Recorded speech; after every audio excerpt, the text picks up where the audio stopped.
My name is Todd Butler, and I live in Baltimore, Maryland. I've been married to my wife for 10 years now. We have an 8-year-old son named Randall, who's full of energy and always asking questions that make me pause. For the past decade, we've been living under the same roof as my in-laws. At first, it seemed like a practical arrangement, helping each other out, sharing the load. But over time, things shifted. My work as a freelance graphic designer done entirely from home started getting dismissed. They saw me sitting at my desk with my tablet and computer and called it playing around or not real work. No matter how many clients I landed or how much money came in, it never counted in their eyes. I tried explaining. I tried showing the numbers. It didn't matter. Then came the day everything exploded. One evening at the dinner table, my mother-in-law looked straight at me and said, cold as ice, I was just cleaning up an outsider's things. Right in front of my son, Randall's face went pale. He grabbed my arm and whispered, trembling, "Dad, are we going to be homeless?" They laughed. They actually laughed. What happened next changed our lives forever. If you're ready to hear how my in-laws turned our home into their own, and how it all came crashing back on them, hit that like button, share this with someone who needs to hear it, and subscribe so you don't miss the rest of the story. Life in our suburban house on the outskirts of Baltimore had become a daily grind that wore me down more than I cared to admit. Every morning started the same way, waking up to the sound of my mother-in-law Sandra moving around the kitchen, clattering dishes louder than necessary, as if reminding everyone she was in charge. My father-in-law Bernard would sit at the table with his coffee, flipping through the newspaper without a word, but his silence felt heavier than any criticism. By mid-morning, when I settled into the small corner desk in the living room to work, the comments would begin. Sandra would walk past with laundry or groceries and pause just long enough to glance at my screen. Still doodling on that thing, she'd say, her tone casual but sharp. "People go out to real jobs, you know. They leave the house, they come back tired. You just sit here all day." Bernard sometimes chimed in with a grunt or a quiet, "Must be nice," but he never looked up from his paper. I explained more than once that my graphic design work brought in steady clients' logos for local businesses, marketing materials for companies in the city, even a few national campaigns. The income was solid, between $80,000 and $100,000 a year depending on the projects, but none of that registered with them. To them, if it wasn't a 9-to-5 with a commute and a boss breathing down your neck, it wasn't legitimate. Marilyn heard it all. She'd be in the kitchen helping her mother or folding clothes in the next room, and I could see her shoulders tense when Sandra spoke. Sometimes she'd offer a weak "Mom, he's working," but it never carried weight. More often she stayed quiet, busying herself with something else, and that silence hurt more than the words.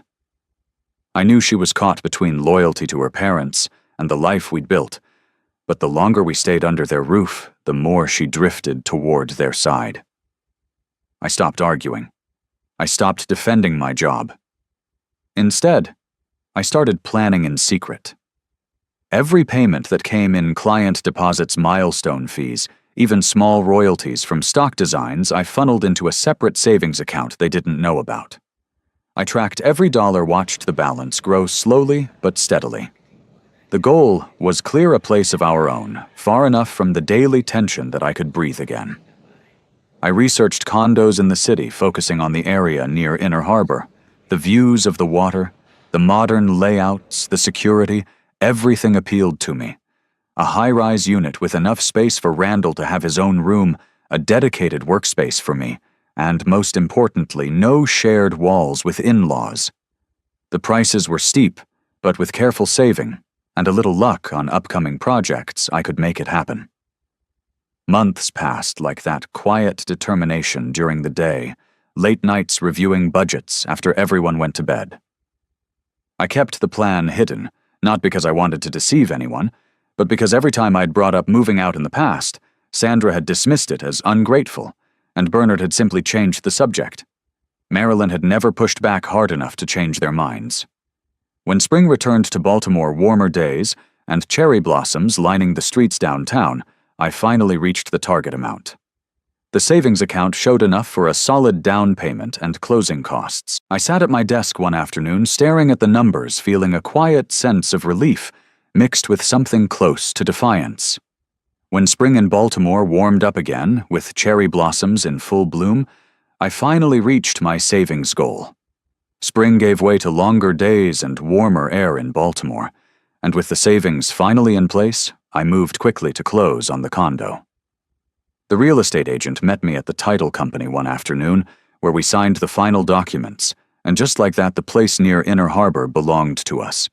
I chose to put it in Marilyn's name for practical reasons. Her job at the marketing firm provided steady W-2 income, while my freelance earnings fluctuated month to month. Lenders preferred that stability on paper, even though I was the one covering most of the down payment. We spent the next couple of weekends packing boxes and coordinating movers. Randall bounced around the old house excited about having his own room, without Grandma Sandra checking on him every 5 minutes. Marilyn helped sort through our belongings, but kept her thoughts to herself. She seemed happy enough about the change, though she never said much one way or the other. The moving day arrived on a clear Saturday, and by late afternoon, the condo felt like ours. The building was modern, with floor-to-ceiling windows overlooking the water of Chesapeake Bay, where sailboats dotted the horizon on sunny days. Sunlight poured in from every direction, and the open layout made everything feel airy and fresh compared to the cramped suburban house we had left behind. Randall claimed the smaller bedroom right away. We set up his bed against the wall, with posters of his favorite video game characters, and lined the shelves with action figures and building sets. He spent hours arranging his toys, just so then ran back and forth, testing how far he could zoom his cars across the hardwood floor. Watching him explore the space without interruption brought a quiet joy I hadn't felt in years. My workspace turned out even better than I imagined. The second bedroom had a large window facing east, so morning light filled the room while I worked.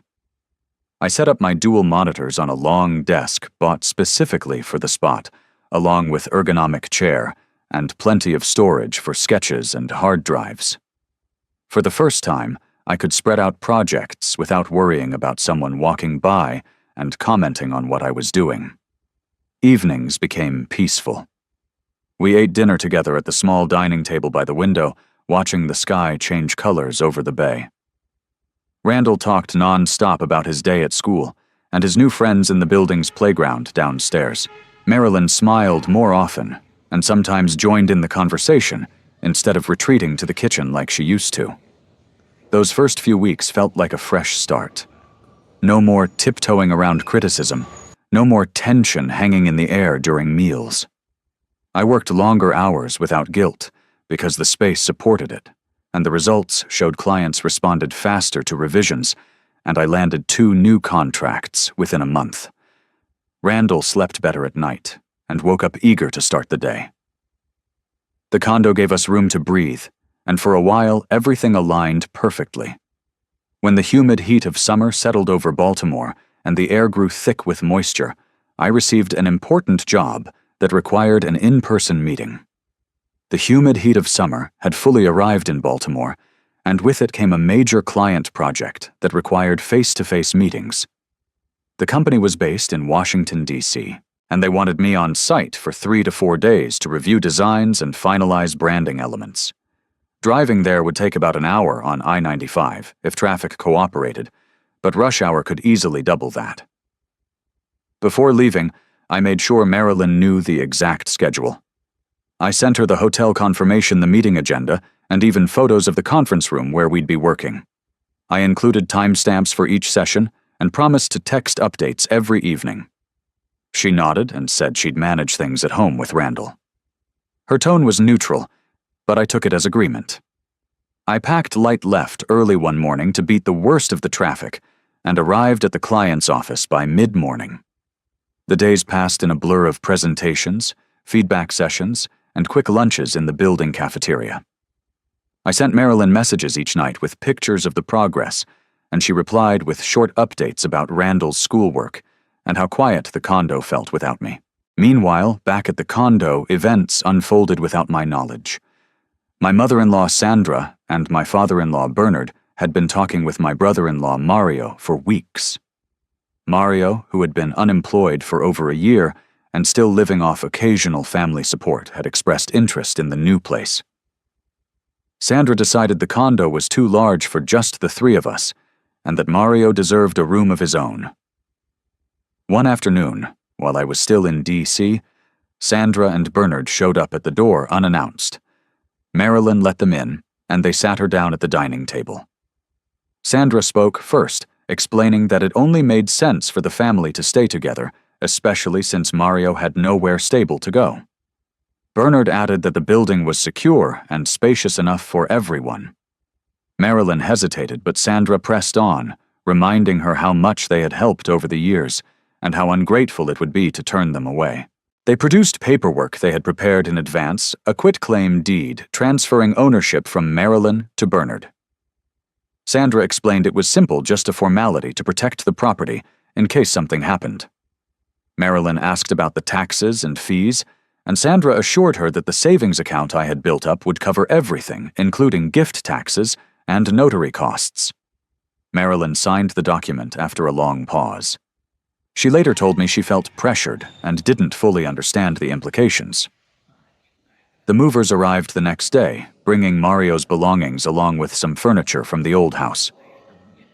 By the time I finished my meetings and started the drive back, the condo had been rearranged to accommodate the new residents. Boxes lined the hallway, and Mario's things filled the guest room. When I drove back to the condo late one afternoon, the Baltimore air still thick with humidity, I had no idea what waited inside. That late afternoon, the Baltimore humidity clung to everything as I pulled into the parking garage beneath the condo building. I grabbed my bag from the passenger seat and took the elevator up, feeling the familiar relief of coming home after days away. The hallway outside our unit looked the same, but when I reached the door, I noticed several pairs of unfamiliar shoes lined up neatly, adult sizes, men's loafers, and a woman's flats that didn't belong to Marilyn. I opened the door quietly and stepped inside. The living room came into view, and there they were, my mother-in-law Sandra lounging on the sofa with a magazine, my father-in-law Bernard in the recliner watching television, and Mario stretched out on the love seat, scrolling on his phone. The space felt different already with extra throw pillows and a new lamp on the side table. Sandra looked up first and smiled broadly. "Welcome home. We thought we'd surprise you." Bernard gave a small wave without turning away from the screen, and Mario glanced over with a casual nod. I stood frozen for a moment, trying to process the scene. "What are you all doing here?" I asked, keeping my voice even. Sandra set the magazine aside. We decided to move in. The place is plenty big, and Mario needed somewhere stable. Marilyn agreed it was the right thing. I looked toward the hallway where Marilyn appeared holding a glass of water. She avoided my eyes and said nothing. I set my bag down and pulled out my phone. "I sent you photos from every meeting in D.C., timestamps, locations, everything. There was no trip. It was work." Sandra waved her hand dismissively. "Photos can be faked. You were gone for days. A wife gets suspicious when her husband disappears like that." Bernard finally spoke up. "It's not a good look, Todd. Family talks, and we all agreed you might have been seeing someone." The accusation landed like a slap. I turned to Marilyn. "You know that's not true. You saw the messages, the agenda, the client emails." She looked at the floor and murmured, "Mom thinks it's better if we keep an eye on things." Sandra stood up, her voice rising slightly. "We're not accusing you of anything definite, but absence breeds doubt. And now that we're here, we can make sure everything stays above board." I felt the heat rising in my chest. This is our home. You can't just move in without asking, and changing ownership, using my savings for taxes and fees. "That's not right." Mario shifted on the love seat. "Come on, man, it's family. We're helping out." Sandra stepped closer, her tone sharpening. "You think you're too good for us now. After all we've done, Marilyn signed the papers fair and square. The condo is in Bernard's name now, and we're staying." I tried again to reason. I have proof of every hour I was away. Client contacts, call logs, everything. Sandra cut me off. Proof doesn't change how it looks. You left your wife and child alone. What kind of husband does that? The room grew thick with tension. Bernard muted the television and watched us silently. Marilyn stayed in the doorway, still holding her glass, not saying a word in my defense. I looked from one face to another, realizing the conversation wasn't about facts anymore. It was about control. Sandra's eyes narrowed as she waited for me to respond, and when I didn't, she raised her voice just enough to fill the space. You're acting like we're the intruders here, but this family comes first. If you can't accept that, maybe you don't belong. When evening arrived and we gathered at the dinner table, everything exploded. That evening we gathered around the dinner table as the sun dipped below the Baltimore skyline and the bay lights began to flicker on outside the windows. Marilyn had prepared a simple meal pasta with sauce and salad, but the atmosphere felt thick from the moment we sat down. Randall sat next to me, picking at his food, while Sandra took her usual place at the head of the table with Bernard on one side and Mario across from me. Sandra cleared her throat and looked directly at me. Since we're all living here now, we need to make some adjustments. The guest room is too cluttered with your things, so I took care of it this afternoon. I set my fork down slowly. What do you mean you took care of it? She leaned back in her chair. I cleared out everything. The papers, the drawings, the hard drives, the backup files, all of it. Mario needs his own space and your stuff was in the way. The words hit me like a physical blow. Those weren't just papers. They were client projects, active contracts, sketches worth thousands in potential revenue deadlines I had to meet. I had backups on the cloud, but the physical prototypes and signed contracts were irreplaceable. I pushed my chair back and stood up. You threw away my work, everything I need for my clients. Sandra shrugged as if discussing the weather. I was just cleaning up an outsider's things. You don't need all that clutter here. Randall, who had been quietly eating, looked up confused at first. Then his eyes widened when he realized what she meant. He jumped down from his chair and ran toward the guest room. I followed him and found the door open, the room already rearranged with Mario's clothes in the closet and his gaming console on the desk. My boxes were gone, the shelves empty except for a few scattered pieces of paper on the floor. Randall stared at the empty space, then turned to me with tears starting to form. Dad, where's all your stuff? The drawings you showed me. I knelt down beside him, trying to keep my voice steady. It's gone, buddy. Grandma threw it away. His face crumpled, and he started sobbing loudly. We're going to be homeless. We don't have a home anymore. Everything's gone. Sandra appeared in the doorway with Bernard and Mario behind her. She let out a short laugh. Homeless, don't be dramatic, Randall. We're all here together now. This is your home. Mario smirked and added, kids overreacting. It's just some papers. Marilyn stood at the end of the hallway watching, but she said nothing. She didn't step forward to comfort Randall or challenge her mother. She just looked away towards the window. I felt something break inside me. The shock was so deep it numbed everything at first. Those files represented months of work relationships with clients who trusted me deadlines that could cost me future business. And she had discarded them like trash without a second thought. I picked Randall up as he continued to cry against my shoulder and carried him back to the dining room. Sandra was already sitting again, eating as if nothing had happened. Bernard resumed his meal quietly, and Mario scrolled on his phone. I set Randall in his chair and faced them. This isn't okay. You destroyed my livelihood. Sandra met my gaze without flinching. Your livelihood? You mean your little hobby? We did you a favor. Now you can focus on being part of this family instead of hiding in your room with your toys. Randall's sobs grew louder, and he clung to my arm. I don't want to live here. I want our old house back. No one moved to console him. Sandra simply said he'll get used to it and continued eating. The indifference was overwhelming.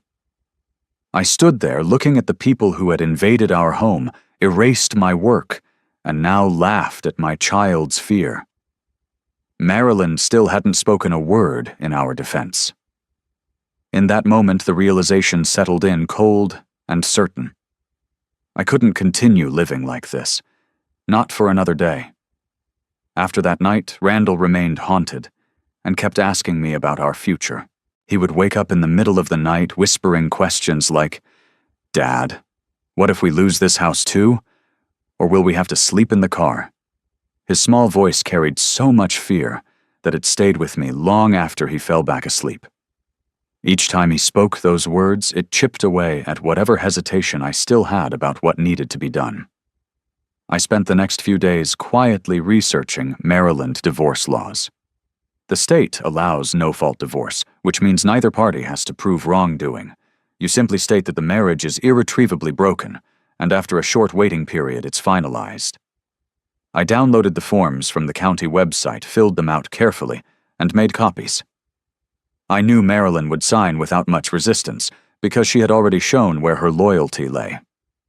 One afternoon while Randall was at school, I sat down with Marilyn in the living room. Sandra and Bernard were out running errands, and Mario was in his room with the door closed. I placed the papers in front of her, along with a pen. "This is the divorce agreement," I said, keeping my tone calm. "It's no fault. We can end it cleanly without a long court battle." She looked at the documents for a long moment, then glanced towards the hallway as if expecting her mother to appear. "Mom thinks it's best if we stay together," she said quietly. I shook my head. "This isn't about what your mom thinks anymore. It's about Randall and me. Sign it, and we can both move on." She hesitated only briefly before picking up the pen and signing her name on every required line. There was no discussion, no tears, no attempt to negotiate terms. She finished, quickly handed the papers back, and walked away without another word. I filed the paperwork at the courthouse the following morning. The clerk reviewed it, stamped it, and told me the process would take about 30 days. In the meantime, I started packing our personal belongings. I gathered Randall's clothes, toys, and school supplies, my remaining hard drives, and the few client files that hadn't been destroyed. We kept everything light so we could leave quickly. The day we left, I loaded the car while Randall waited in the lobby. Sandra, Bernard, and Mario were in the living room watching television as if nothing unusual was happening.